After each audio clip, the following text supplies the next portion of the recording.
Guys, I'm confident that I can ask any woman out. Did I say I was confident that they would say yes? No. That is about, uh, like a 5% chance. Is my screen really dark? Anyways, I didn't say that they would receive it well or that they would say yes, but I'm saying at the right price, I could.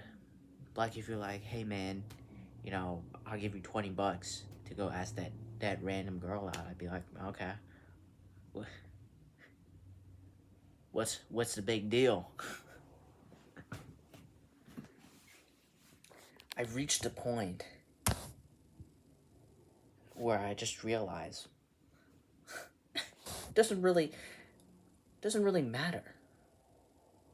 I asked someone out once, and I was like a fucking hail mary. I was like, why not? I'll give it a shot. Obviously, it didn't go to plan, but well, actually, it did go to plan technically. But what I'm saying is, she didn't say yes, but that's all. That's all part of the plan, of course. But what was I gonna say? I'm very respectful. I take no for an answer, and I think there are a lot of men that I've seen on the internet that could honestly, you can't learn much from me, but you can learn that one thing that is called boundaries and respect from me. Because even though I didn't get a direct no, I don't, I don't know. It's like, yeah, I guess I'll talk to you later. Nah, see, I don't do that. It's called leaving people. It's called leaving people alone, because if they said no, then you should probably just leave them alone. Does that make sense? Um. So yeah, I keep seeing her, which is not great. It's a little embarrassing, but what can you do? Had to try, had to shoot my shot. That does mean I was okay. I was hanging out in the art studies area because it's not too crowded, and it's really close to the moped parking, and they've got the cleanest bathrooms on campus with about a dozen stalls, so I don't have to worry about there being a shortage of stalls. So I was hanging out there, and she's in an art major, and I was like, oh well, shit. And I saw her. I was like, God fucking damn it, I can't, I can't sit here anymore. So then I go to Campus Center, and guess who's there? Not her, someone else. Which, I logically, I should be more embarrassed to see this person because our history, we actually have history. So, and one day, both of them were there at the same time, and I could feel my soul just crying from embarrassment. And I was like, God damn, this is the price that I pay. But anyways, yeah, I'd still, I'd ask anyone out. Honestly, I really don't give a shit. You tell me, hey, Ellis, I'll give you like $20. I'll give you a fucking KK slider back there. If you go ask that girl, I would do it. It doesn't really mean much to me. I think in that aspect, I'm good at handling rejection. You know what? You know what happens to you? You know what? You know what it does to a person?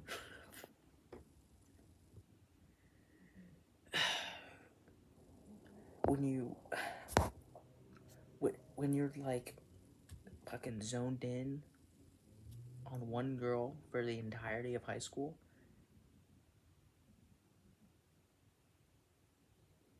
and then it just doesn't. Oh, sorry about that. It's my bowels, and it just doesn't work out. Well,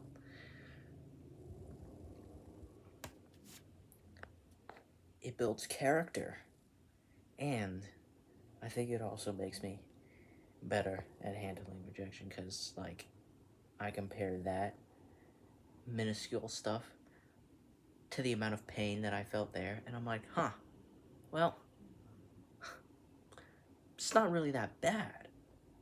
Now, I wrote her a letter, right? Everybody knows that. Everyone who is a frequent watcher of this channel knows that. And I did, I just put it out there. I was just expressing my feelings. I didn't say I wasn't asking her out. And she still said, no, I don't want to go out with you. But I wasn't asking if you wanted to. I wasn't, okay, okay, bud. I wasn't asking you. I said that I felt that way for you in the past tense, but I wasn't asking you out. And I still got rejected. So, you know, and that honestly wasn't even that bad. It's the stuff that she did prior. It's the way that she made me feel prior that really fucking fucked me up till this day. I mean, oh my, oh my days, as the British would say, oh my days. You know, I, I, I, I don't, dude. I don't know how long it is going to take me to fucking recover from that shit. I mean, that was it was brutal. It was brutal. I'm looking back. So I do this thing every year. It's kind of like my little album. So I get all the music that I listen to in the year, and anytime in a song, I'm like, "Ah, I really like this lyric. This speaks for me, and I'll write it down in my notes app. So I have lyrics from the last 4 years, and every year I take the lyrics that I liked from that year and I put it into a Spotify playlist. And I'm looking back on these lyrics, I'm like, fucking, that's just sad as shit. Was most of that because of her? Yeah. But I also think that's why I have an amazing taste in music. So,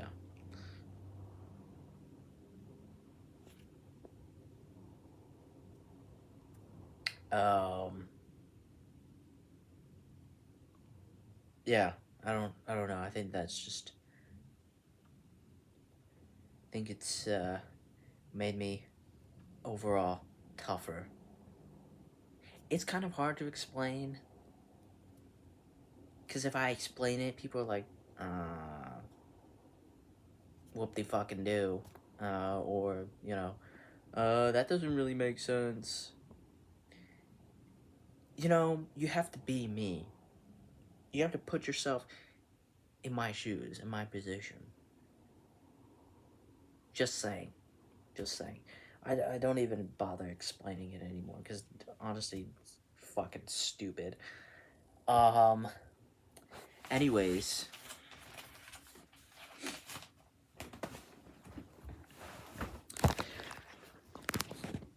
all of the albums that I put up on my wall, well, most of them, I'd say like half of them are hand drawn.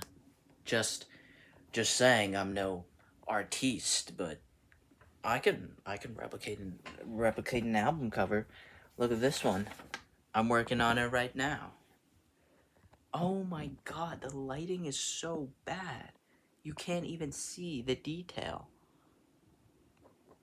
It's Kanye West's graduation. Jeez. um, but yeah.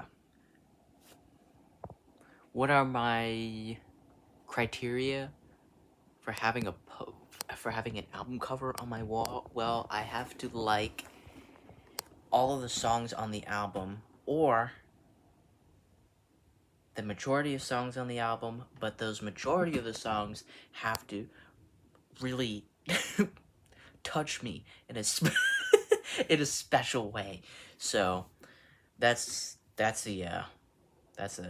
a criteria. How many albums is that? 4, 8, 12, 15. It will be 16. There are more that I cannot draw, but I do like. I can't draw them and I like them. And I don't want to really pay to print them, so that's kind of how it is. Everybody, dude, it's so embarrassing. Is it like low-key embarrassing to like NF? Like, everyone's like, oh yeah, you listen to rap music? Who's your favorite rapper? NF? And they all just start fucking pointing and laughing at me. Or at least I feel like they will do that. That's why I just... He's a Christian rapper. I'm not Christian, personally. But his, like, non-religious songs, and specifically The Search and Clouds, 10 out of 10 albums. I really dig those. The latest one, he's having a new album this Friday, actually, but his previous one, his 2023 album, they had like maybe 3 or 4 songs on there that I liked, but I really like The Search, and I really like Clouds. I just feel like it's such a mood, and you know, I was like bumping that shit in 2020, and we all know what happened then. We all know. So, I don't know. I'd like to say that it helped me through some pretty tough times, because I just found the lyrics relatable in my own way. So, very special to me. Also, Joji. I cannot wait. I cannot wait to be torn to shreds.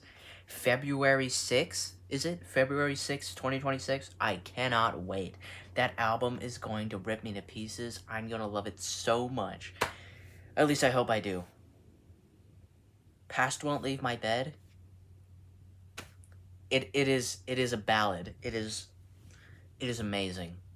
And I'm really looking forward to the rest of the album. I saw the leaked titles for Piss in the Wind.